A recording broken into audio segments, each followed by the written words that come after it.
Hi guys, so this is part 2 of the chapter on biological molecules. In this video, I will be talking about the nutrient known as carbohydrates. Okay, so let's begin.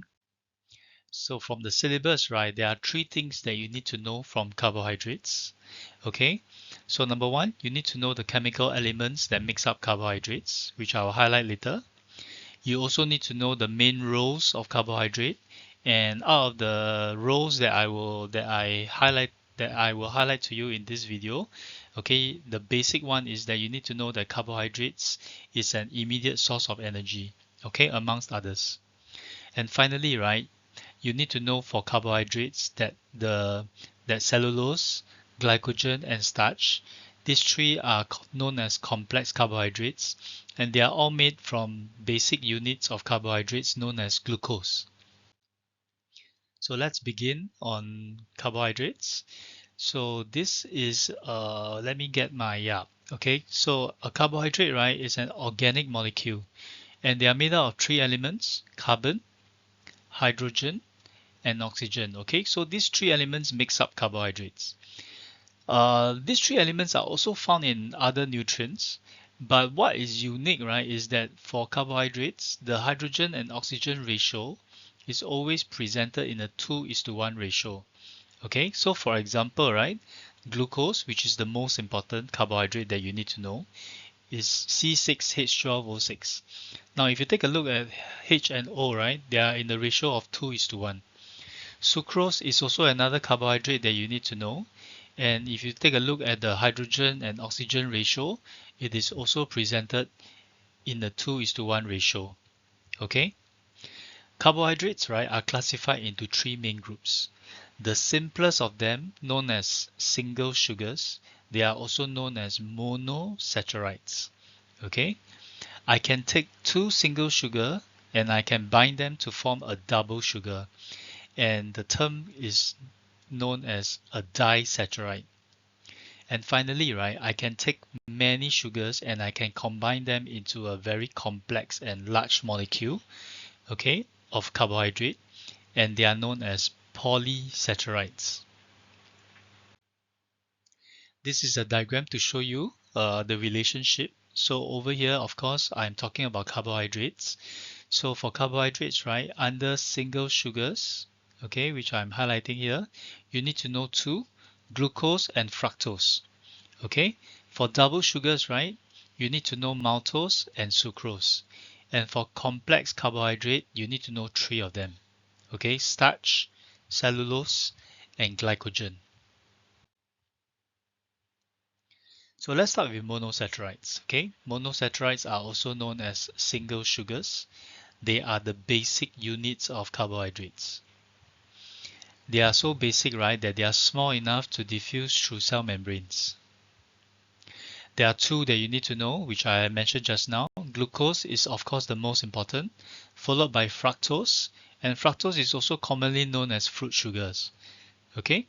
Yeah, and fructose is actually found in fruits most of the time.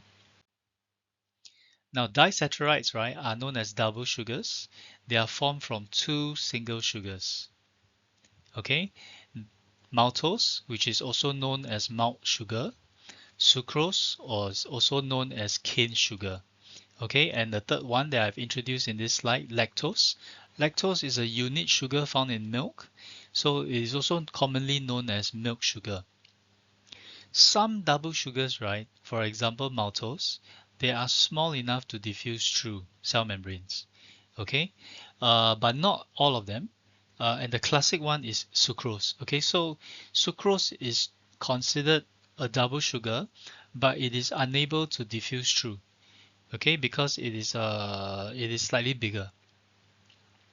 So maltose, right, is made from two glucose molecule. So over here, right, you can see two glucose molecule. If I were to bind them, they will form a double sugar known as maltose. Okay, sucrose is made up from one glucose molecule and one fructose molecule. So if I take a glucose and I bind it to a fructose molecule, I form a sucrose molecule. Lactose no need to know. All right, so let's move on to polysaccharides. Okay, polysaccharides are complex sugars. Okay, they are huge in terms of molecular size because they are made from many molecules of monosaccharides. Okay, they are definitely too large to diffuse through. Okay, they are unable to diffuse through. So there are three that you need to know: starch, cellulose, and glycogen. Okay, now starch is a storage form of carbohydrates that is found in plant cells. Okay, so plants stores their carbohydrate in the form of starch. Cellulose, which is familiar to you from chapter 1, it is a supporting structure that is found in the cell walls of plant cells. Alright, now for animals, right, we do not store carbohydrates in the form of starch. We store them in the form of glycogen. Okay, so when we talk about animal cells, right, the carbohydrates that is being stored is in the form of glycogen.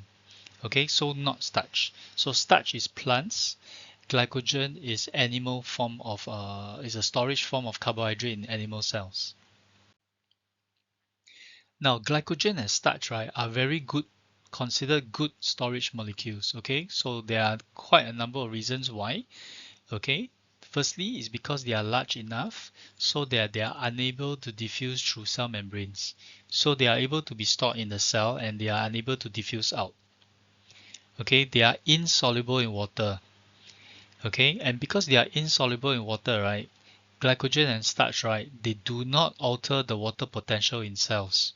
Okay, so it doesn't cause it doesn't disrupt the movement of water because they do not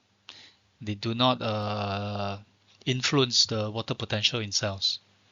Okay, now glycogen and starch, right, are easily broken down when needed by the body or by the plant. Okay, especially example, I mean aerobic respiration.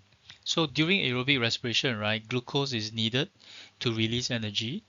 And so the cells, right, whether it's an animal or plant cell, they will break down glycogen if it's an animal cell, or they will break down starch if it's a plant cell. Okay, so that they can obtain the glucose, which can be used for respiration.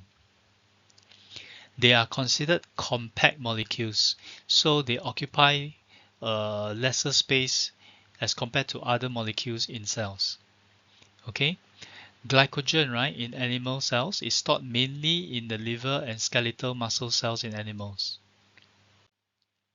So let's move on to the functions of carbohydrates. Okay, they are a immediate excuse me, they are immediate source of energy. Okay, which you can see from the syllabus because they can be used as a respiratory substrate. They can form supporting structures. Okay, example cellulose. If needed, right, they can be converted to other organic compounds. Okay, which you will learn later on.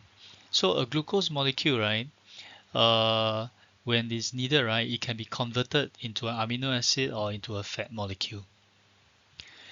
This is not in syllabus, but it's good to know. They are needed for the formation of nucleic acids, example DNA, okay, which you will cover in much later under the chapter on molecular genetics. And carbohydrates, right, can be used to synthesize lubricants in the body. Okay, example, one of a lubricant in the body is mucus. So if you have mucus in your body, right, they are predominantly carbohydrates. Okay, and in plants, right, they can be used to synthesize nectars. So this is the end of part 2, okay, where I just talk about the nutrient known as carbohydrate. If you have any questions, please ask. And that's it. Thank you. Bye bye.